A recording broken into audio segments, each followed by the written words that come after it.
Yes po guys. Umayat daw sabi ng mga kasama. Actually, siguro nabawasan ng konti. Kasi hindi ako nakapaglaro lately. Anyway, umayat ako siguro hindi naman ganun sobra. Nandiyan pa rin yung muscle natin. Umayat ako dahil siguro sa trabaho din. Tsaka sa busy schedule. Healthy naman sa awa ng Diyos. At okay naman po lahat. Katatapos ko lang kumain. Kape. Madala lang ako magkape. Kaya bumibili ako ng gold coffee. At least, magkape man ako kahit madalang. Gold coffee naman.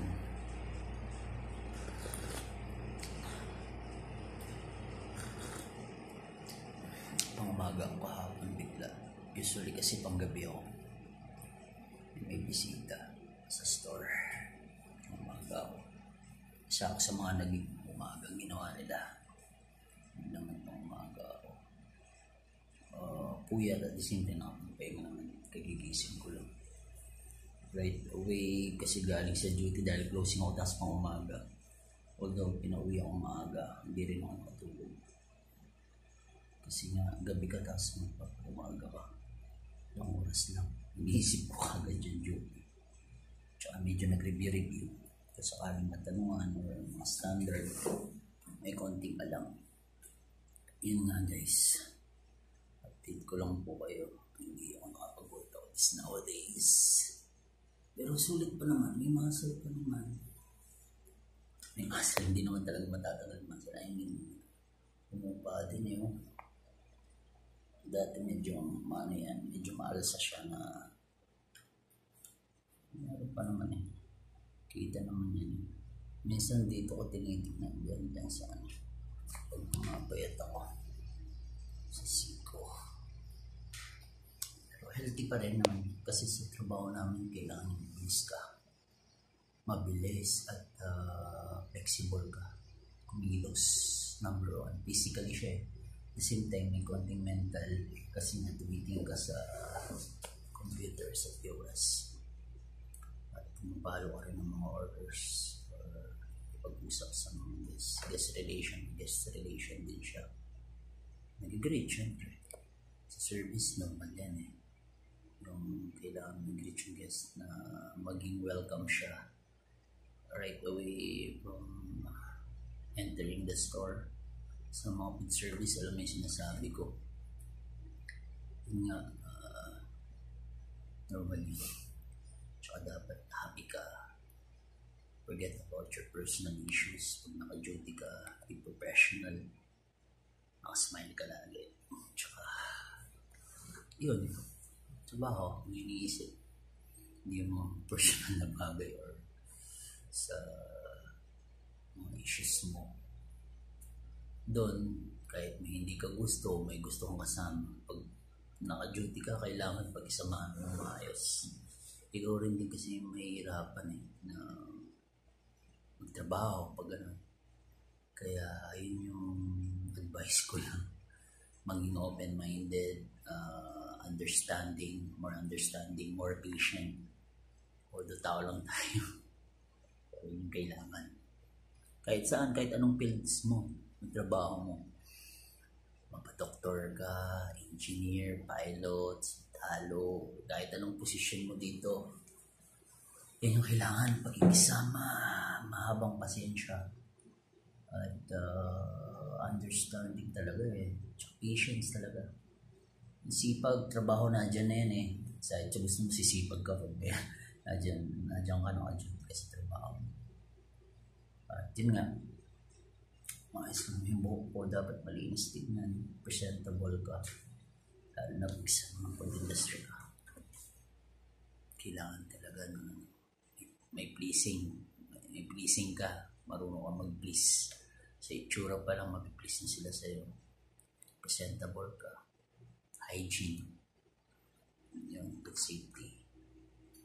Kaya lagi kami nakasombrero din eh, kaya nga yung buhok ko kahit Style ko to.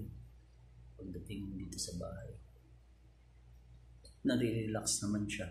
Kahit kulob sa sombrero, tsaka sa bandana.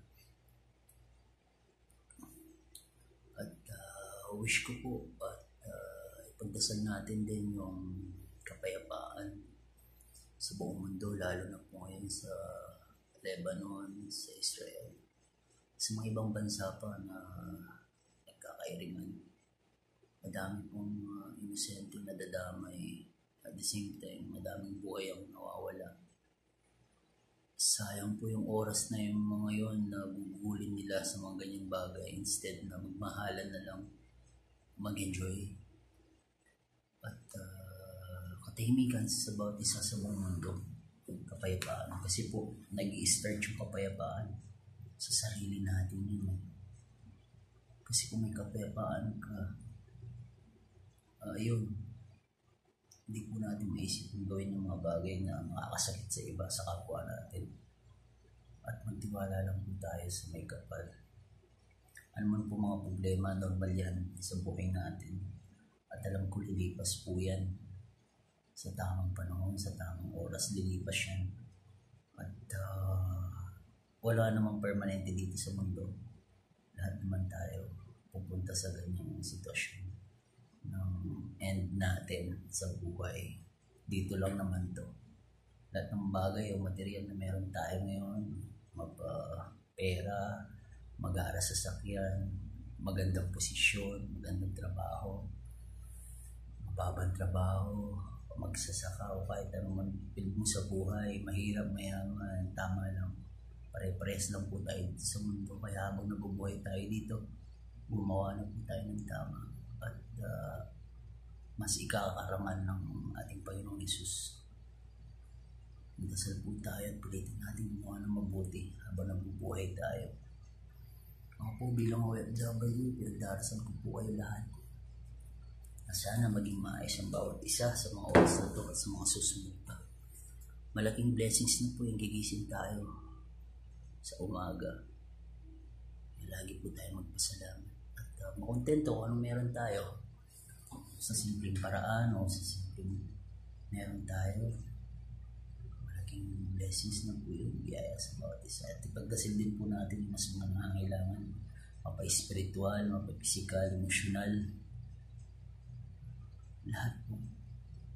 Walang imposible sa Diyos. God bless po sa lahat. Hindi ko po day off ngayon, pero relax lang ako. Minsan, sarap ng ganito mag-isa ka. Nagmumuni-muni. Nagpapasalamat, nagre-relax. At mas naliliwanagan ka din na refresh. Na mas maging papasalamat tayo sa lahat ng bagay na bigay ng may kapal sa araw-araw. Yun po yung lagi natin tandaan. Kahit ano man gawin natin sa buong maghapon, dasal po tayo sa ikararangan ng Diyos. Habang napabuhay tayo, gumawa na tayo ng mabuti. Magsaya tayo, magkamali ka man, mag-move on, mag-let go. At ang kapayapaan, nagsisimula yan sa sarili natin. Kaya peace po para sa lahat at pagmahalan po tayo lahat. Ingat po yung God bless sa lahat. Tumawag rin po sa pamilya ko. Masaya po. Masaya po ako sa bawat araw na gumigising ako at nagpapatuloy sa buhay ng bigay ng may kapal. Ingat po yung God bless sa lahat. Sana wish ko kayo din, maayos kayo, mabuti ang bawat isa. Kahit sa araw-araw natin mga pinagdadaanan, mga problema or mga daily routine natin na mahirap or kahit ano man, pasalamat po tayo. Magdasal namin. Salamat po and God bless. Ingat po kayo lagi dyan at pinag-pray ko po kayo lahat. Salamat.